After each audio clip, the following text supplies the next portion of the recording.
Good evening. आजकेर এই ভিডিওটা মেইনলি ক্লাস 10 এর বোর্ড এক্সামকে মাথায় রেখে বানানো।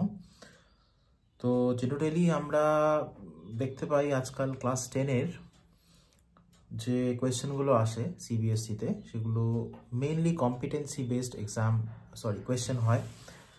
তো এই কম্পিটেন্সি বেসড এক্সাম বা কোয়েশ্চেন মানেটা কি? কম্পিটেন্সি বেসড কোয়েশ্চেন মিনস এমন একটা কোয়েশ্চেন যেটাকে আমরা কোনো না কোনোভাবে রিয়েল লাইফের সাথে কানেক্ট করতে পারি। মিনস আমাকে একটা রিয়েল লাইফের এক্সাম্পল তুলে দেওয়া হবে আর সেখান থেকে আমাকে কিছু কোয়েশ্চেন করা হবে।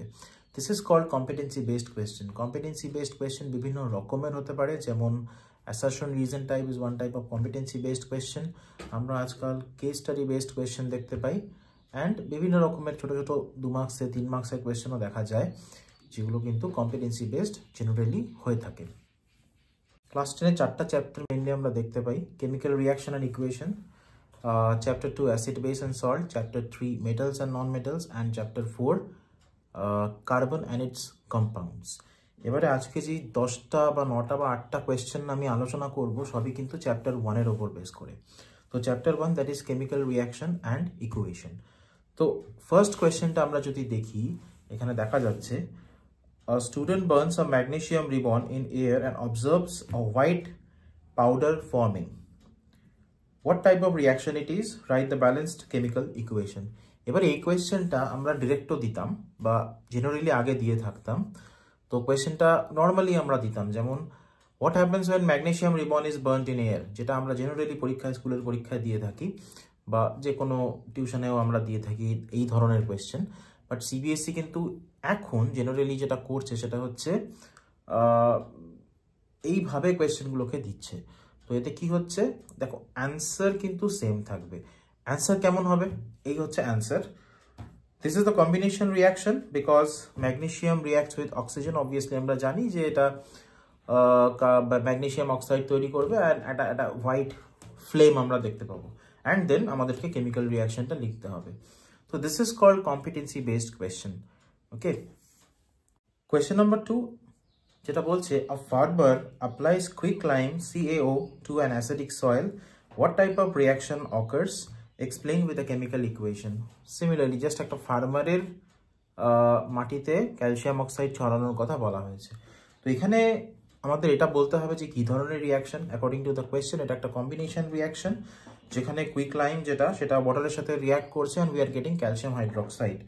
সো এই হচ্ছে আনসার, যেটা কিন্তু আমাদের জেনারেলি লিখতে হয়। ঠিক আছে। Third question, a student adds iron nail to copper sulfate solution and notices a color change. Identify the reaction type and write the reaction. Same টাইপের কোয়েশ্চেন।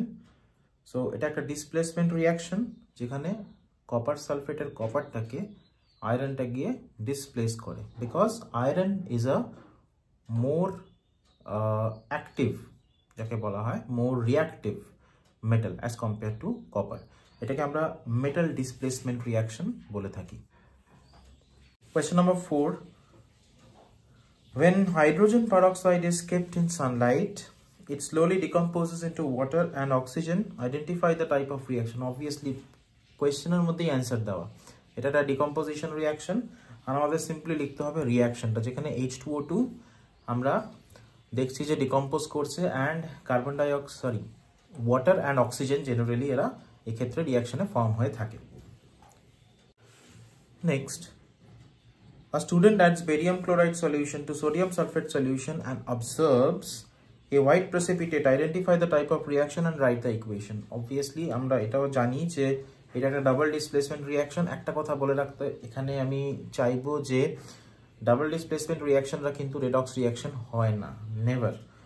তো রিয়াকশনটা simple, barium chloride BaCl2 react করছে কার সাথে? Na2SO4 sodium সালফেটের সাথে, তৈরি হচ্ছে barium sulphate BaSO4 as a precipitate আর তার সাথে 2 NaCl।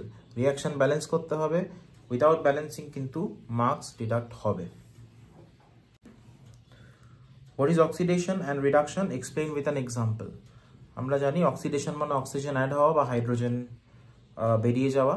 On the other hand reduction মানে হচ্ছে হাইড্রোজেন অ্যাড হওয়া অ্যান্ড অক্সিজেন বেরিয়ে যাওয়া। এবার এটাকে আমরা in terms of an example লিখবো। অবভিয়াসলি একটা রিয়াকশন লিখবো, রিয়াকশন লিখে দেখাবো যেরকমটা দেখানো রয়েছে। তো এটা খুব কমন একটা এক্সাম্পল যেটা দিয়েছি, তোমরা অন্য কোনো এক্সাম্পল দিতে পারো, দ্যাট ইজ কোয়াইট ফাইন। আর এই ক্ষেত্রে আমি বলবো যে যদি পসিবল হয় ইলেকট্রন ট্রান্সফার লিখে দেওয়া যেতে পারে, that removal of electron is an example or the process of oxidation, আর অ্যাডিশন অফ ইলেকট্রনকে আমরা কিন্তু রিডাকশন বলে থাকি। Next, why do iron articles rust? How can rusting be prevented? তো রাস্ট মানে বেসিক্যালি করোশন, মানে যখন আয়রনের সাথে রিয়াক্ট করে ওয়াটার মানে moisture and to some extent oxygen, তো এরা রাস্ট বা একটা কেমিক্যাল ফর্ম করে বা কম্পাউন্ড ফর্ম করে which is Fe2O3.xH2O। এটা মেনশন করতে হবে। তো এটা মেনশন করাটা কিন্তু ইম্পর্টেন্ট, না মেনশন করলে মার্কস ডিডাকশন হতে পারে। আর প্রিভেনশন কিভাবে করা যেতে পারে, বিভিন্নভাবে প্রিভেনশন করা যেতে পারে, যেমন আমরা গ্যালভানাইজেশন করতে পারি, আমরা পেইন্ট করতে পারি, প্লাস তাছাড়া আমরা অ্যালয় মেকিং করেও কিন্তু রাস্টিংকে প্রিভেন্ট করতে পারি। Next, why do silver articles turn black and copper utensils turn green over time? এটা আরেকটা এক্সাম্পল করোশন থেকে। করোশনে বেসিক্যালি তিনটেই হয়, একটা আয়রন, একটা কপার আর একটা সিলভার, এর বাইরে কিন্তু কোয়েশ্চেন আসে না। তো সিলভার কেন ব্ল্যাক হয়ে যায়? Because of the formation of sulphide Ag2S। আর কপার কেন গ্রিন হয়ে যায়? Because of the formation of copper carbonate and copper hydroxide, দুটো একসাথে হয় কিন্তু, ঠিক আছে? তো কেমিক্যাল ফর্মুলা ইজ ম্যান্ডেটরি, যদি মনে না থাকে ছেড়ে দেওয়া যেতে পারে, কিন্তু ভুলভাল লেখা কিন্তু যাবে না। One of the most important question: a student heats lead nitrate and observes a brown fume. Identify the reaction and write the equation. Obviously একটা thermal decomposition reaction, যেখানে ব্রাউন ফিউম বলতে আমরা NO2 গ্যাস বা nitrogen dioxide গ্যাসের ফর্মেশনকে বুঝি। আর এটা mention করতে হবে কি কি তৈরি হয়, that is lead oxide, NO2, and তার সাথে সাথে আমরা কিন্তু অক্সিজেন গ্যাসের ফর্মেশনও দেখতে পাই। আর কেমিক্যাল ইকুয়েশন লিখতে হবে হুইচ শুড বি ব্যালেন্সড। আবারও বলছি, যদি ব্যালেন্সড কেমিক্যাল ইকুয়েশন না লেখা হয় তাহলে কিন্তু মার্কস ডিডাকশন হতে পারে। এই ছিল ক্লাস 10-এর 9টা কোয়েশ্চেন চ্যাপ্টার 1 থেকে। আর নেক্সট ভিডিওটা যে বানাবো that will be based on chapter 2, that is acid, base and salt. Thank you.